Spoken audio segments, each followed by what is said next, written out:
என் அன்பு குழந்தையே, நீ வேண்டிய ஒரு விஷயத்தில் 7 நாட்களுக்குள் ஆதாயம் ஏற்படப் போகிறது. தியானம் செய். நான் உன்னோடு இருப்பதை நீ உணர்ந்து கொள். நான் இன்றும் உனக்காக உயிரோடு இருக்கிறேன். நீ என்ன வேண்டுகிறாயோ அதையெல்லாம் நிறைவேற்றி உன் கண்கண்ட தெய்வமாக திகழ்ந்து கொண்டே இருக்கிறேன். என் பக்தனை நான் ஒருபோதும் கைவிட்டதே இல்லை. இந்த வினாடி கூட நான் உன்னோடுதான் இருக்கிறேன். என்னை நான் வெளிப்படுத்திக் கொள்ளும் விதங்களிலிருந்து இதை நீ உணரலாம். கோபத்தையும் எரிச்சலையும் விடு. நீ விரைவில் நிம்மதியோடும் சந்தோஷத்தோடும் வாழ்வாய். அதற்கு உன் சாய் தேவா நான் பொறுப்பு. உனக்கு நான் ஆசிர்வதித்தது போல எல்லாம் கிடைக்கும். அதற்கான எல்லா முயற்சியிலும் உன்னை நான் ஈடுபடுத்தி விரைவில் செய்ய வைப்பேன். நீயே உன் வாயால் விரைவில் கூறுவாய், நான் மகிழ்ச்சியாக இருக்கிறேன் என்று. விதிப்படி செயல்பட்டு இப்போது சிக்கலில் சிக்கினோம். நமது நிலை செங்குத்தான மலை மீது ஏறுபவன் எச்சரிக்கையாக கைகளை ஊன்றி நடப்பது போல உள்ளது. கீழே அதல பாதாளமான பள்ளம். விழுந்தால் ஒரு எலும்பு கூட மிஞ்சாது. அண்ணாந்து பார்த்தால் மேலே கொடிய புலி. பக்கத்தில் திரும்பினால் படம் எடுத்து நிற்கும் பாம்பு. இத்தகைய சூழலில் இப்போது அப்படித்தான் இருக்கிறோம். இதிலிருந்து தப்பிக்க முடியாதா? கடுமையான முயற்சி செய்தாலும் தப்பிக்கவே முடியாது என்கிற சாஸ்திரங்கள் தப்பிக்கவும் வழி கூறுகிறது.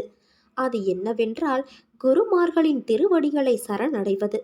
ஞானிகள் நம்மை கஷ்டங்களிலிருந்து விடுவிக்க அவதரித்தவர்கள். பல ஜென்மங்களாக நம்மை தொடர்ந்து வரும் அவர்கள் சாட்சாத் இறைவனின் ரூபங்கள். குருமார்கள் நம் பூர்வ ஜென்மங்கள் தொடர்பான அனைத்து விஷயங்களும் தெரியும். இதனால் நம் மீது கருணையோடு இருப்பார்கள். இவர்களை சரணடைந்தால் அவர்கள் நம்மை காக்க முன் வருவார்கள். நாம் அனைவரும் தப்பிக்கொள்ளலாம். உன் சுமைகளை என் மீது வைத்துவிட்டால் சத்தியமாகவே அதை சுமப்பேன் என வாக்குறுதி தந்திருக்கிறேன். கசப்பு என்பது உன் நாவில் பட்டவுடன் தான் தெரிவது. உனக்கு அதை கொடுப்பதற்கு முன்பே எனக்கு தெரியும் அது கசப்பு என்று. அதை மீறி உனக்கு நான் தருகிறேன் என்றால் உன் நாவின் சுவை எனக்கு பெரிதல்ல.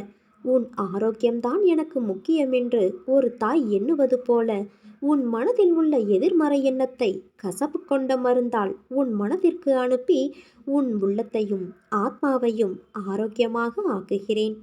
உன் வாழ்க்கையில் ஞானத்தின் பாதையில் தேடுதலை நீ கொண்டுள்ளாய். அதை நீ வழிப்படுத்த உனக்கு எல்லா பயிற்சிகளையும் நான் கொடுப்பேன். என் மொத்த பொறுப்பாக நீ உள்ளாய். என்றும் என் திசையிலிருந்து நீ விலக மாட்டாய் என் தங்கமே. இதை நான் சொல்லித்தான் நீ புரிந்து கொள்ள வேண்டும் என்பது இல்லை. உன்னை விட்டு நான் விலகுவதும் இல்லை, விலகி போகும்படி உன்னை நான் செய்வதும் இல்லை. இரவுக்கு பின் பகலை தருகிற இறைவன், குளிருக்கு பின் வெயிலை தருகின்ற இறைவன் நிச்சயம் ஒவ்வொரு துன்பத்திற்கு பின்பும் இன்பத்தையும் நிச்சயமாக தருவான். நீ நம்பிக்கையோடு இருந்தால் நல்லதே நடக்கும். சாயிருக்க பயமேன்.